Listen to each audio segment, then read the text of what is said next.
Ayan, magandang araw mga amiga, amigo. Ayan. Ito tayo, magluto tayo ngayon ng almusal. Ito po, itlog. May lagyan natin ng bell pepper. Yan. Para maiba naman, hindi lang puro scramble egg. Hindi lang puro kuan. Kailangan ibahin din natin ang kuan, forma. Gigisa lang muna tayo ng ano nga ito, ito muna. Sibuyas. Madami itong bawang na ginawa ko kasi ano po ay para sa sinangag din. Magsasangag ako. Yan, bawang.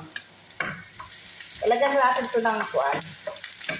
Itlog lang po para maiba naman. Hindi naman puro ano lang. Hindi puro scrambled egg o kaya egg. Hindi puro ganon. Kailangan maiba-ibahin na din natin. Ayan.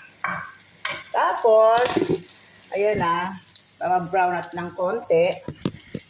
Lagyan natin itong bell pepper. Ang ganda ng kulay niya. Dilaw na dilaw. Tsaka lagyan na rin natin ng siling labuyo. Ayan, maanghang na sili.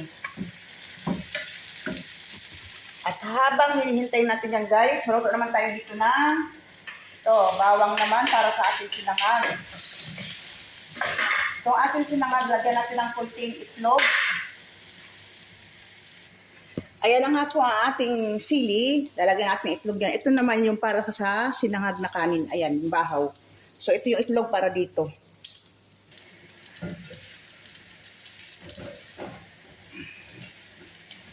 Kamayin lang natin ito. Mas masarap na yung pinakamay.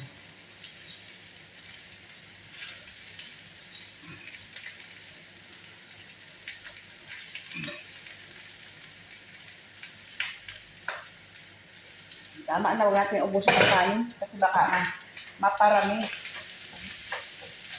Yan guys.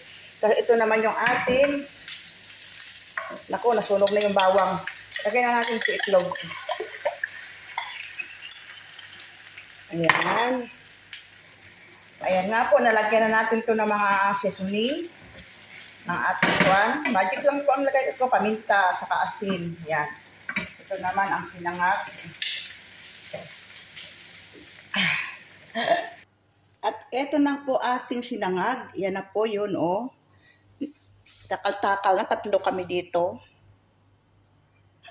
Kaya kailangan ayan, ito na po ang pagkain namin. Thank you, Lord. Almusal.